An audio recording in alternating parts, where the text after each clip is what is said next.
Hi, ಎಲ್ಲರಿಗೂ ನಮಸ್ಕಾರ. ನಾನು ಸೌಮ್ಯ. ಇದು ಡಿಸೆಂಬರ್ 31, 2025 ಮುಕ್ತಾಯದ ಕೊನೆ ಕ್ಷಣ, 26 ಆರಂಭ.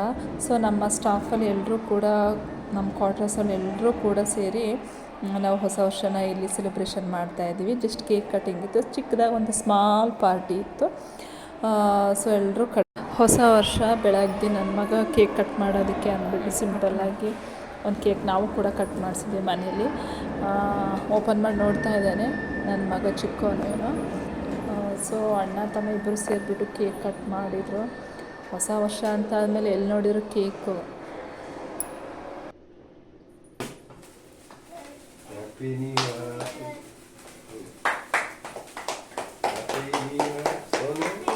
ಅದಾದಮೇಲೆ ನಾನು ಸ್ಕೂಲಿಗೆ ಬಂದೆ. ಸ್ಕೂಲಲ್ಲಿ ನೋಡೋಕ್ಕಾಗ್ತಾಯಿಲ್ಲ ಮಕ್ಕಳ ಸಂಭ್ರಮನ. ಆ್ಯಕ್ಚುಲಿ ಇದನ್ನೆಲ್ಲ ಸ್ಕೂಲಲ್ಲಿ ಸೆಲೆಬ್ರೇಷನ್ ಮಾಡೋ ಹಾಗಿಲ್ಲ.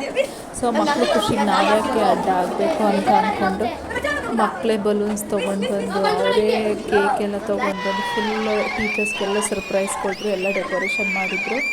ಎಲ್ಲ ಸೆಕ್ಷನ್ ಕೂಡ ಇದೇ ಥರ ನಡೀತಾ ಇತ್ತು. ಆ ಮಕ್ಕಳೇ ಬಲೂನ್ಸ್ ತೊಗೊಂಡು ಬರೋದು, ಕೇಕ್ ತೊಗೊಂಡು ಬರೋದು, ಮತ್ತು ಟೀಚರ್ಸ್ನೆಲ್ಲ ಇನ್ವೈಟ್ ಮಾಡಿಬಿಟ್ಟು ಕಟ್ ಮಾಡಿಸ್ತಾಯಿದ್ದು.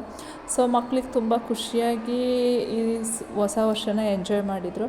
ಅದರಲ್ಲಿ ಕೂಡ ನಾವು ಕೂಡ ಟೀಚರ್ಸು ಭಾಗಿಯಾದ್ವಿ. ಅದಾದಮೇಲೆ ಯಾವ ಕ್ಲಾಸ್ ರೂಮ್ಗೆ ಹೋದರೂ ಕೂಡ ಕೇಕ್ ಕಟ್ಟಿಂಗ್ ಇರ್ತಾಯಿತ್ತು. ಇಲ್ಲಿ ನಮ್ಮ ಪುಟಾಣಿ ಮಕ್ಕಳು ಕೂಡ ಕೇಕ್ ಕಟ್ಟಿಂಗ್ ಮಾಡೋದಕ್ಕೆ ರೆಡಿಯಾಗಿ ಫುಲ್ ಖುಷಿಯಾಗಿದ್ದರು. ಸೊ ನನ್ನ ಸೆಕ್ಷನಲ್ಲಿ ಕೂಡ ಕೇಕ್ ಕಟ್ಟಿಂಗ್ ಆಯಿತು. ಈ ಹೊಸ ವರ್ಷ ಎಲ್ಲರಿಗೂ ಕೂಡ ಆರೋಗ್ಯ ಆಯುಷ್ಯತೆ ಕಾಪಾಡಬೇಕಾದ್ರೆ ಹಾಗೆ ಏನೇನು ಕನಸ್ಕೊಂಡಿರ್ತೀರೋ ಅದೆಲ್ಲ ಕೂಡ ಈ ವರ್ಷ ನೆನೆಸ್ಕೊಳ್ತೀವಿ. ನಾವು ಸುಮ್ಮನೆ ಕನಸ್ಕೊಂಡಿರಲ್ಲ, ಅದನ್ನು ಈಡೇರಿಸೋಕ್ಕೋಸ್ಕರ ಪ್ರಯತ್ನ ಕೂಡ ಇರಬೇಕು. ದೇವರ ಆಶೀರ್ವಾದ ಜೊತೆಗೆ ನಮ್ಮ ಪ್ರಯತ್ನ ಕೂಡ ಇರಬೇಕು ಅಂತ ನಾನು ಹೇಳೋದಕ್ಕೆ ಇಷ್ಟಪಡ್ತೀನಿ.